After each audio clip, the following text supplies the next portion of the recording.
Welcome to the City of Greater Dandenong's virtual exhibition, What's in a Street Name? Dandenong's Early History. My name is Alison, and today's video will delve into the early history of Dandenong and tell the story behind a few of the street names and laneways. This virtual exhibition showcases items from the Dandenong and District Historical Society, State Library of Victoria, the National Library of Australia, and City of Greater Dandenong's civic and cultural heritage collections. Dandenong is on the land of the Bunurong, Wiradjuri and Boon Wurrung peoples. We pay respect to their elders, past and present. Dandenong is believed to take its name from the Aboriginal meaning of meeting place or rich flat, and on early survey maps was spelt as Tarjanong. Dandenong has always been a migrant town, with the first wave of settlers emigrating from the United Kingdom and arriving in the 1830s-40s, when land was available on a lease basis from the government. Sales of land wouldn't begin until the 1850s, and this would bring even more people to the small country town that was now known as Dandenong. The early settlers of the district would have travelled from Melbourne. They crossed the Yarra River and then journeyed towards Brighton, and onwards through Cheltenham and Dingley before finally arriving at Dandenong on the road that is now known as Cheltenham Road. When those first settlers arrived, Dandenong looked nothing like what it does today, as shown in the photo from 1863. The streets are no more than dirt tracks, with shops and houses few and far between. In the book Reminiscences of Early Dandenong, George Fenton Ralston encourages readers to picture themselves standing on the site of the Scout Hall and to stand face looking directly into Dandenong. He describes the view as, "There was nothing but an expanse of green to be seen. On the left hand were the giant gums, interspersed with she-oaks, lightwoods, etc. In the valley at my feet was a pleasant park-like expanse, covered with heavy timber, and as one looked eastwards, towards the slope where now Langhorne, Macrae and other streets run, it was also heavily timbered with red gum." You can see an example of the giant red gum trees here in this photo of J. Hemmings Coat Factory from 1870. Most of the landscape and many of the early buildings built by this first wave of settlers have not survived the ravages of time. However, some of their names are commemorated in the street names and laneways of Dandenong.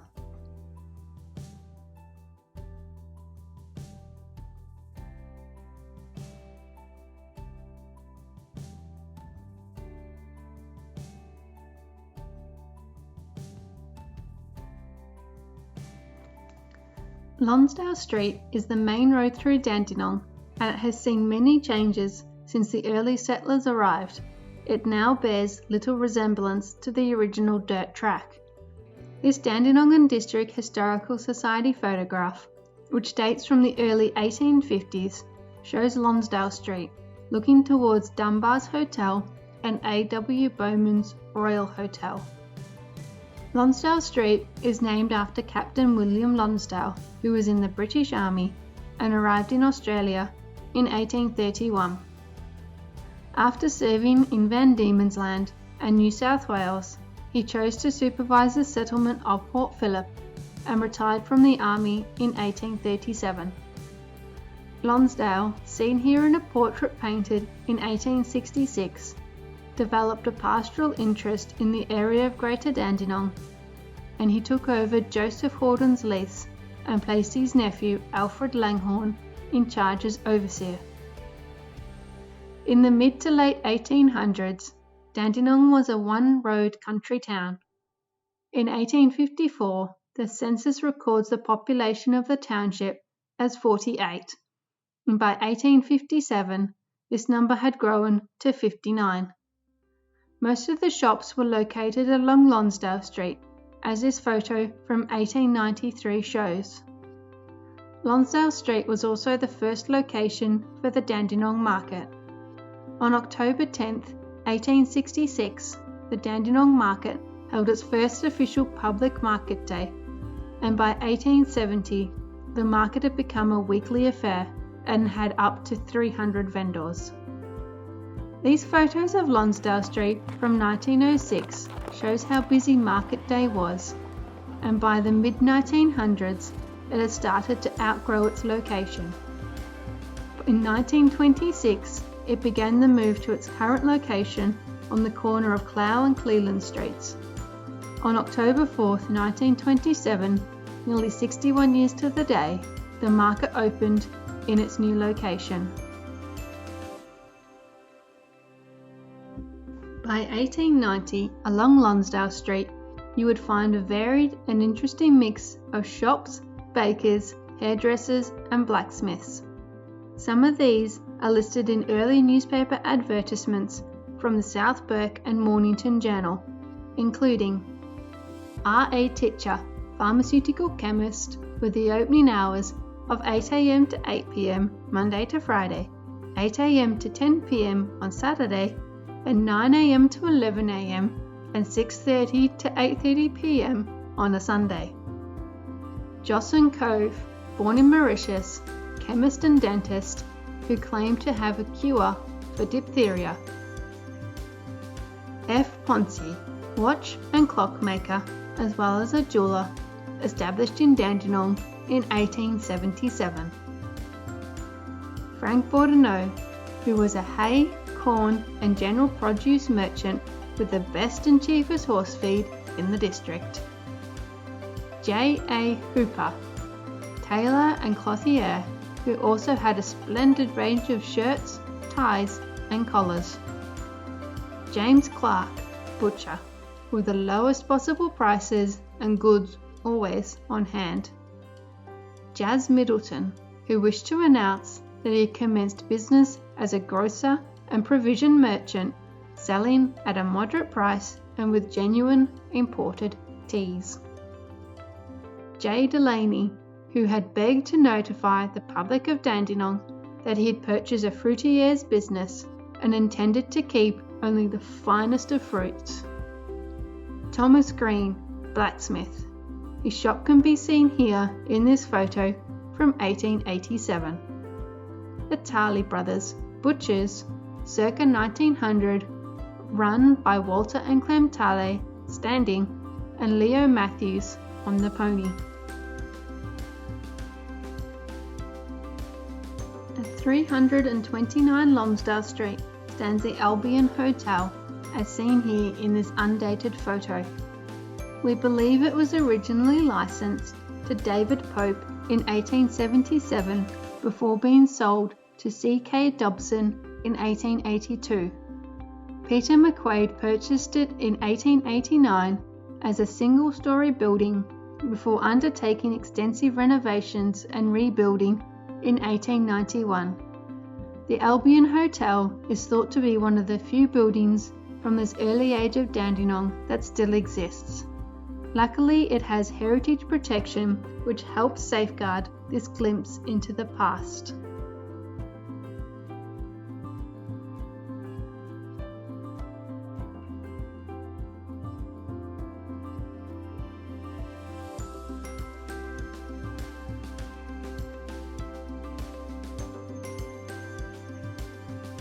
One of the most important early buildings located on Lonsdale Street was Dunbar's Hotel, after which Dunbar's Lane is named. These two photographs show the Dunbar family, George and his wife Anne, who were the owners and publicans of several different hotels from the early 1850s onwards. Their first hotel, the Dandenong, seen here in this early 1850s photograph, was constructed in the late 1840s or early 1850s near the corner of Walker and Lonsdale Streets. This first building was home to a store and the first post office, and in approximately 1853 George built a new two-storey hotel next door known as the Royal Hotel or Dunbar's Royal Hotel, as seen in this next photograph taken circa 1880. The hotel became the central meeting point for the town. The Dandenong District Roads Board held their meetings there, as did the Shire of Dandenong Council, It was a stopping place for the people travelling to Gippsland, and Cobb & Co Mail Line changed horses there after leaving the Albion Hotel on Bourke Street, Melbourne. The mail coach can be seen in the photo, waiting outside the Royal Hotel. This advertisement from the South Bourke and Mornington Journal shows Dunbar's Hotel advertising some of the services that they offered, including daily coaches to numerous locations and good grass paddocks for horses.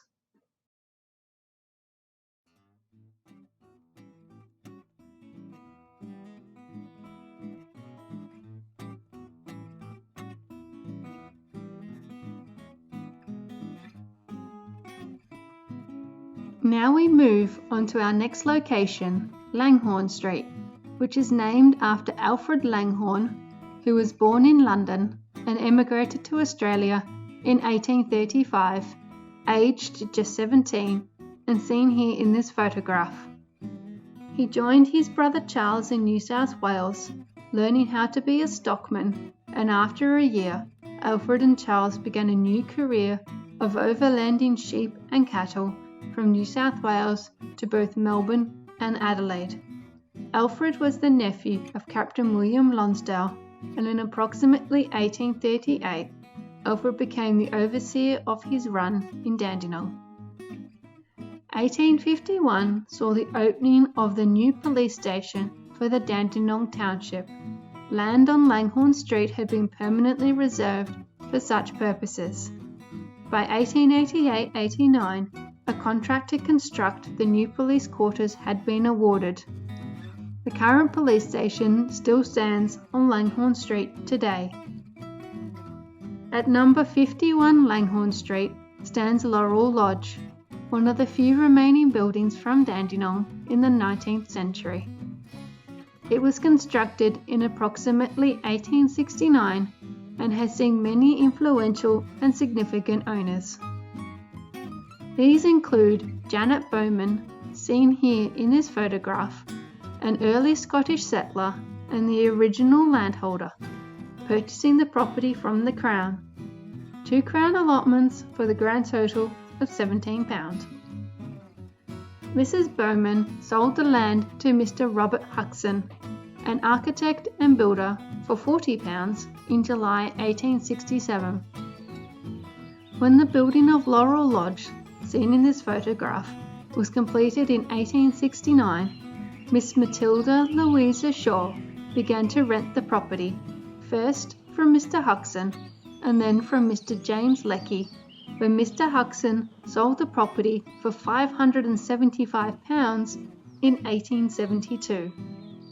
Miss Shaw, pictured, ran Laurel Lodge as an elite ladies' private school from 1869 to 1884, which was said to have been one of the leading boarding schools in the colony. In 1972, the City of Dandenong purchased Laurel Lodge, and it now forms part of the Heritage Hill Museum and Historic Gardens. Our next stop takes us to McRae Street, which is named after Dr. Farquhar McRae, seen here in a portrait painted by his sister-in-law Georgina. Dr. McRae was born in 1807 in Leith, Scotland. He gained his degree, Doctor of Medicine, from Edinburgh University in 1827, and then spent the next 2 years in Paris, furthering his medical education with leading surgeons. His next step was to join the British Army as a curator of the Army Museum in Chatham, London, and in 1832 was commissioned as assistant surgeon to the 6th Dragoons. After 3 years and with ill health following a dissecting injury, McRae left the Dragoons, wanting to seek a warmer climate. On the 29th of February 1839, he left Scotland on the Midlothian with his mother, wife and sisters. They arrived in Port Phillip Bay on June 15, 1839. He settled in the Port Phillip district, and in the same year he leased the Umerian Run from William Lonsdale in Dandenong. He never lived in Dandenong, instead choosing to employ men to run the station for him. Dr. Farquhar McRae died in Sydney in 1850, aged 43. The next street we'll be looking at is Clow Street, named after Reverend James Clow, who was born in Scotland in 1790 and emigrated to Australia in 1837, and shown here in this photograph. Before he moved to Australia, at age 25, he was appointed the first church chaplain of the Church of Scotland in Bombay, India. He lived in India for 18 years with his wife and their 6 children. He returned to Edinburgh with his family, had another 2 children, and then left for Australia. Despite having one of Dandenong's main roads named after him, Reverend Clow never lived in the township itself. In 1838, he leased a cattle run that stretched from Dandenong Creek through present-day Rowville and Ferntree Gully to the foot of the Dandenong Ranges. His homestead was located in Rowville, facing to what is now known as Wellington Road. Now let's talk about Garner Lane, named after the Garner family's undertaking business, run by Edward Garner and his sons Edward Jr. and James. Edward, his wife, and Edward Jr. emigrated from England in 1852, landing in Sydney before travelling overland to Melbourne, with James being born in a bullock dray in New South Wales. In Dandenong, Edward Sr. established a blacksmithing business, which the whole family worked at until it was sold in 1884 to Mr. Thomas Green. On his father's retirement, James purchased an undertaking business from John Hemmings, and upon his death, his only son William took over the business and remained working there until he sold the business in 1952, 100 years after his family had arrived in the country. This advertisement from the South Burke Mornington Journal, dated May 21, 1905, shows that James Garner offered first-class hearses, mourning coaches, and all accessories for funerals at the shortest notice. With this advertisement being one of only a few with an image, it would have stood out. Our next stop is Potter Street, named after British immigrant Obadiah Potter, seen here in this photograph from the city's Civic Leaders collection. He was born in Norfolk, United Kingdom in 1814 and arrived in Australia in 1849. On his arrival in Australia, he first started out with an orchard on the banks of the Yarra River. He remained there until 1856, when he purchased 66 acres of land in the Shire of Dandenong and commenced growing fruit trees instead. Potter was a member of the local roads board, councillor for Dandenong Shire Council, and was Shire President for 1 year in 1878 to 1879. The final stop on our brief journey around Dandenong streets and laneways is Crump Lane. The small lane which runs off Walker Street is named after John Crump's general store. John Crump opened his store on the laneway in 1904. The front can be seen in this undated photograph facing Lonsdale Street. The shop sold a variety of items including groceries, linen, hardware, farm supplies and stock feed. There was no cash register and no refrigeration, which meant the perishables were stored in the cellar. Mr. Crump would deliver groceries via a horse-drawn cart, and as a treat would often include a free paper cornet of boiled lollies. Crump Lane was a busy place in the days of Crump General Store. To the right-hand side of the general store was Garner's undertaking business, with the morgue located in a separate brick building at the end of Crump Lane. On the Langhorne Street end of the lane was one of Dandenong's earliest coach building businesses, and on the Walker Street end was a farrier's shop and forge, a shop that attracted the children of the township who were fascinated by the workings of the farrier. After John passed away, his son Albert and his wife Hazel took over the running of the general store. This advertisement from the South Berkham Mornington Journal, dated May 21st, 1905, shows the impressive and varied amount of items that were sold, and the attraction of free stabling for shop visitors' horses. Thank you for joining me on our journey through the very early days of Dandenong's history, as told through some of the street names and laneways. Dandenong has continued to grow and change since the days of the early settlers, and if Alfred Langhorne or George Dunbar were to walk down Lonsdale Street today, they would hardly recognise it as the one-road country town they once knew. I shall leave you with one more quote from George Fenton Ralston, with his first impressions of Dandenong in 1854. In the township, or rather should I say village, there was only one house as houses go.